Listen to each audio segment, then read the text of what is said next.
अस्सलाम वालेकुम स्टूडेंट्स, उम्मीद है आप तमाम लोग खैरियत से होंगे। मेरा नाम मोहम्मद उमर खान है और इस चैनल पर गुफ्तगू करते हैं हम लॉ, लैट, लॉ गैट और LLB 5S के हवाले से। तो अगर आप नए स्टूडेंट हैं, इस चैनल पर पहली बार तशरीफ लाएँ तो इस चैनल को ज़रूर सब्सक्राइब करें ताकि इस तरह की मजीद वीडियोज़ हम आप तमाम लोगों तक बर वक्त शेयर कर सकें। जिस तरह आप तमाम लोग जानते हैं कि इस चैनल पर मैंने लॉ से रिलेटेड और लैट से रिलेटेड रिसेंट डेज़ में काफ़ी ज़्यादा कंटेंट अपलोड किया है और उसका मकसद ये था ताकि आप लोग जो लॉ एडमिशन टेस्ट के लिए प्रिपेयर कर रहे हैं उनको असिस्ट किया जा सके और फैसिलिटेट किया जा सके। तो आज जब स्टूडेंट्स अपना टेस्ट दे के आए हैं और मुझे रिव्यूज़ रिसीव हुए हैं तो अल्हम्दुलिल्लाह आई एम सेटिस्फाइड कि मेरे चैनल के कंटेंट से, एलिमेंट्स ऑफ लैट के कंटेंट से और हमारा जो ऑनलाइन कोर्स का कंटेंट है उससे हमारे तकरीबन तमाम स्टूडेंट्स सेटिस्फाइड हैं और बहुत ज़्यादा खुश हैं और पुर उम्मीद है अपने रिजल्ट के हवाले से। तो आज का ये स्पेसिफिक वीडियो आप तमाम लोग जो 16 जुलाई 2023 का टेस्ट दे के आए हैं उनके लिए है और आज के इस वीडियो में हम बेसिकली आपका आज का टेस्ट डिस्कस करेंगे, उसके आंसर्स को डिस्कस करेंगे और मैं फिर आपके साथ कुछ टिप्स वगैरह शेयर करूँगा। आपकी जो नेक्स्ट स्ट्रेटजी होनी चाहिए एडमिशन के हवाले से उस पर भी हम बातचीत करेंगे। तो बगैर वक्त ज़ाया किए हम स्क्रीन पर चलते हैं और आज के पेपर को हम डिस्कस करते हैं। अब एक चीज़ याद रहे कि ये जो पेपर है ये मुझे इंटरनेट से रिसीव हुआ है और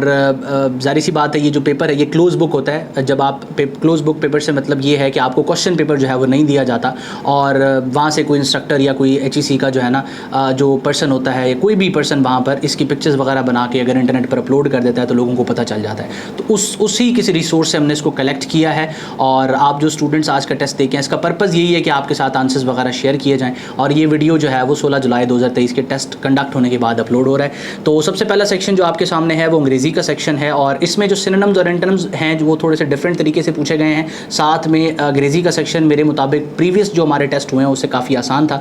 तो आप इस वक्त क्वेश्चन देख सकते हैं। सबसे पहले आपके स्क्रीन पर है, चूज द लेटर्ड वर्ड और phrase that is most nearly opposite in meaning to the word in capital letter. अब ओरिजिनली आपसे एंटोनिम्स को आंसर करने का कह रहा है लेकिन इसने काफ़ी ज़्यादा आसान कर दिया कि वर्ड्स को कॉन्टेक्स्ट दे दिया है। तो उसमें आपको इनका आंसर्स जो है वो टिक करते हुए काफ़ी आसानी जो है ना आप आसानी से उस आंसर को आइडेंटिफाई कर सकते हैं। तो पहला क्वेश्चन है, a disrespectful person is not. अब जो डिसरिस्पेक्टफुल पर्सन है वो क्या नहीं होता?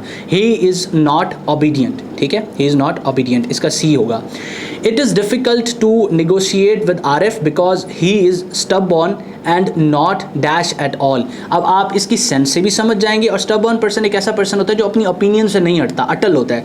तो अब जो अपनी बात पर अटल है, जो अपनी बात से इधर उधर नहीं होता, वो क्या नहीं होता? वो बेसिकली दूसरों के साथ कोऑपरेट नहीं करता। ठीक है, and not cooperative at all, इसका B ऑप्शन होगा। ठीक है, your ideas are quite mixed up and lack. ठीक है, अब इस सेंस से यहाँ पर क्या चीज़ हमें इंडिकेट हो रही है कि आपके जो भी ख्यालात हैं वो मिक्सड अप हैं और क्या चीज़ वो लैक कर रहे हैं। मतलब मिक्सड अप ऐसी चीज़ होती है जो बेसिकली क्लियर ना हो और जो मिक्सड अप आइडियाज़ हैं वो क्या लैक करेंगे? ठीक है, वो क्लैरिटी को लैक करेंगे। ठीक है, उसके अंदर क्लियर चीज़ नहीं होगी। तो आपके आइडियाज़ जो है वो मुबहम है, एम्बिग्यूअस हैं और वो क्लैरिटी को लैक करते हैं। उसके बाद today Naureen is wearing a colourful dress. अब कलरफुल, अब बेसिकली कलरफुल का हम उल्टा बताएंगे या इसका ऑपोजिट बताएंगे। कलरफुल उसने ड्रेस पहना हुआ है and she does not look dash at all.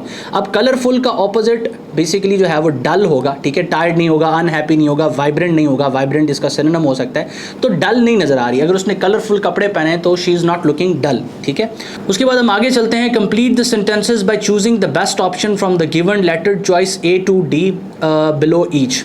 Amazonia is the largest rainforest of South America and it covers an area dash about 6.5 million. अब वैसे आप FSC के स्टूडेंट्स हैं तो आप इसके कॉन्टेक्स्ट से ही समझ जाएंगे, यहाँ ऑफ की बात हो रही है। It covers an area of about 6.5 million square kilometers. उसके बाद अगर आप नेक्स्ट चलें, did you design the dash clothes for the party? अब चिल्ड्रन, यहाँ पर बेसिकली ये वाला चिल्ड्रंस आएगा। ठीक है, ये B ऑप्शन। ठीक है, उसके बाद hurry up exclamatory, you are dash late for the interview, you are already late. ठीक है, already late for the interview.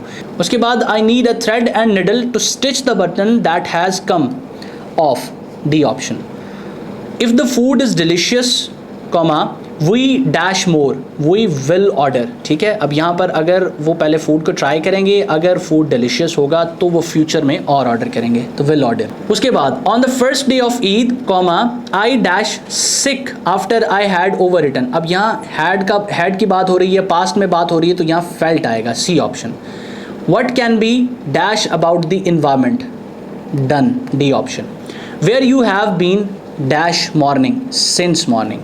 उसके बाद the first pair of jeans dash by Levi Strauss in 1850।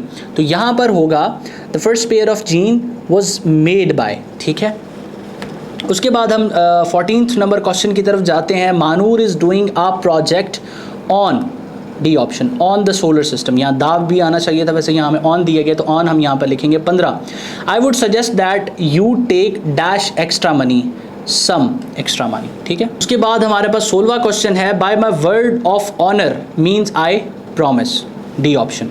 Then हमारे पास नियरली सिमिलर वर्ड्स हमने जो है वो आइडेंटिफाई करने और हमें नीचे कॉन्टेक्स्ट दिया गया है। The aroma of food is its smell, ठीक है। फ्रेगनेंस और स्मेल को अरोमा कहते हैं। A hefty, hefty basically strong होता है, मजबूत, बॉडी बिल्डर को कहते हैं। A hefty person has a strong build, ठीक है। इफ़ यू क्विट, अब क्विट का बेसिकली उसने आपसे सिमिलर मतलब पूछा हुआ है। अ प्लेस, अगर आप एक जगह को क्विट करते हैं, यू मेक इट एम्प्टी, ठीक है।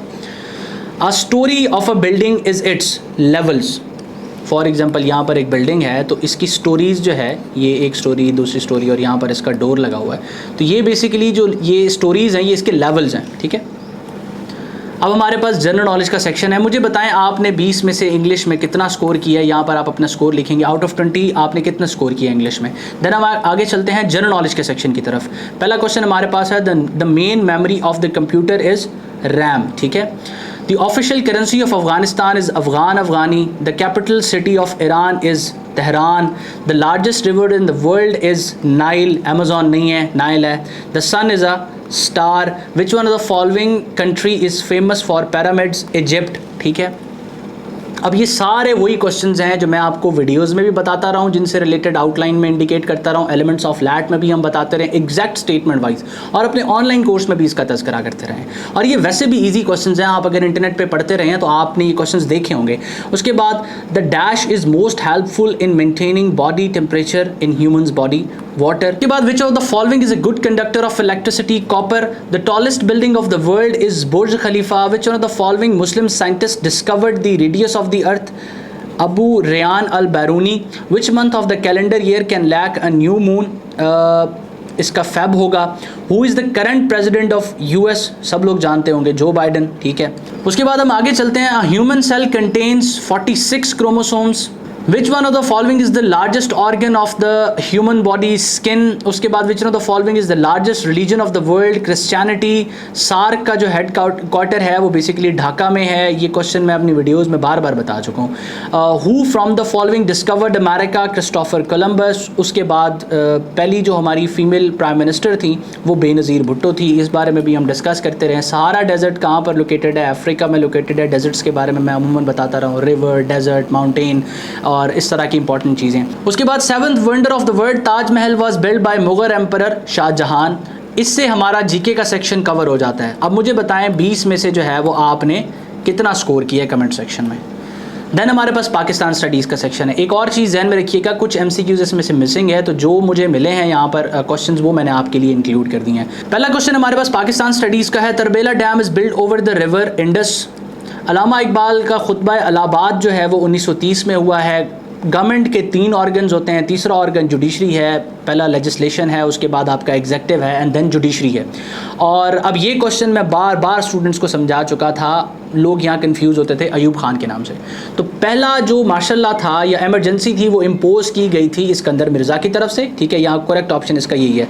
और पहले chief marshal law administrator Ayub Khan थे, 62 का आइन अयूब खान ने दिया था। इस तरह के क्वेश्चन हम डिस्कस कर चुके हैं। असबाब बगावत हिंद जो है वो सर सैयद अहमद खान की तरफ से लिखा गया था। उसके बाद हमारे पास यहाँ कुछ MCQs मिसिंग हैं, पाकिस्तान स्टडीज़ के भी और इस्लामियात के भी, लेकिन हमारे पास ये 5 क्वेश्चन इस्लामियात के मौजूद हैं। तो आप मुझे बताएं पाकिस्तान स्टडीज़ में आपने कितना स्कोर किया और इस्लामियात में भी आपने बताया कि इन MCQs में से कितने आपके ठीक हैं और जो मिसिंग हैं उनमें से कितने ठीक हैं। और किसी स्टूडेंट को अगर मिसिंग क्वेश्चंस का पता है तो वो यहाँ पर मेंशन कर दें कमेंट सेक्शन में। उसके बाद कुरान पाक की कौन सी सूरह है जिसमें बिस्मिल्लाह 2 बार आता है, तो सूरह नमल। देन द गज़वा नेम्ड एज यौमुल फुरकान वाज गज़वाए बदर, ठीक है। The running between Safa and Marwa is called, सही, ठीक है, आपका option number C. Uhud where the second battle of Islam was fought is the name of hill, ठीक है। The old name of Medina is Yathrib, या Yathrib इसको कहते हैं। देन हमारे पास मैथमेटिक्स का पोर्शन आता है। मैथमेटिक्स में मैं आपको बता दूं कि इस क्वेश्चन का जो आंसर है वो according to me and my team 68 आता है। अगर मेरी गलती है इसके अंदर तो मुझे कमेंट सेक्शन में करेक्ट कर देंगे। यहाँ पर ऑप्शन उसका दुरुस्त दिया नहीं गया, तो ऐसी सूरत हाल में आपको एक नंबर मिलना चाहिए। उमूमन आपको ये लगा देना चाहिए करीब तरीन ये है, लेकिन इसका मेरे अकॉर्डिंग 68 आंसर बनता है। अगर कोई स्टूडेंट, क्योंकि I am not an expert of math, तो अगर कोई स्टूडेंट है जिसको इसका आंसर पता है तो कमेंट सेक्शन में मुझे ज़रूर बताइएगा। बाकी क्वेश्चंस के मैं आपको आंसर बता दूँ। हमारे पास मैथ का जो पहला क्वेश्चन है इसका आंसर बी है। उसके बाद जो हमारे पास दूसरा क्वेश्चन है इसका आंसर -32A है। इसके बाद हमारे पास जो 64 नंबर क्वेश्चन है इसका आंसर -4 है और ये 0 है। और अच्छा, उसके बाद यहाँ पर एक और चीज़ के उर्दू का सेक्शन जो है वो भी इस पेपर में से मिसिंग है। तो किसी बच्चे को अगर उर्दू के क्वेश्चंस पता हैं तो वो भी कमेंट सेक्शन में बता दें।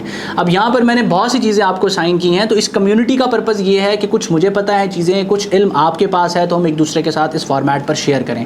तो ओवरऑल पेपर मेरी तरफ से मुझे देखने के बाद ऐसा लगा कि पेपर आसान था, ये इतना मुश्किल नहीं था और स्टूडेंट्स ने इसमें अच्छा स्कोर किया है।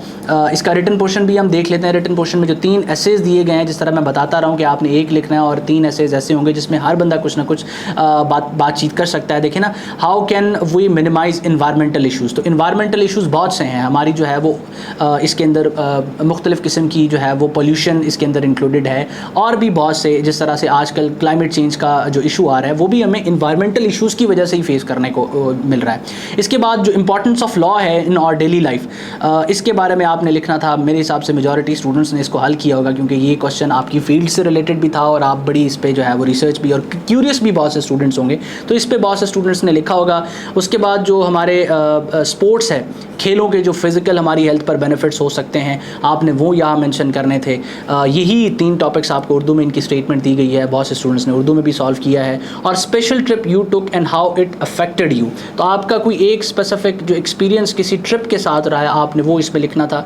बहुत ही आसान पेपर है और अगर आप जो आपको MCQ दिए गए हैं इसमें आपने एटलीस्ट जो है, या ओवरऑल जो आपको MCQs पता है, अगर आपने 40+ स्कोर किया हुआ है तो आप अपने आप को सेफ कंसीडर कर सकते हैं। अगर इससे कम है तो फिर डेफिनेटली बात है आपको मेहनत करने की ज़रूरत है, क्योंकि जिस तरह का पेपर था मेरा नहीं ख्याल कि ये इतना मुश्किल था। इसमें आपको अच्छा स्कोर करना चाहिए था। तो उम्मीद करता हूँ कि आज का वीडियो आप तमाम लोगों के लिए हेल्पफुल रहा है। किसी भी सवाल या कन्फ्यूजन की सूरत में कमेंट सेक्शन को इस्तेमाल कीजिएगा। अपना बहुत सारा ख्याल रखिएगा। हमेशा आप तमाम स्टूडेंट्स की कामयाबी के लिए दुआ गो। उमर खान, अल्लाह हाफ़िज़।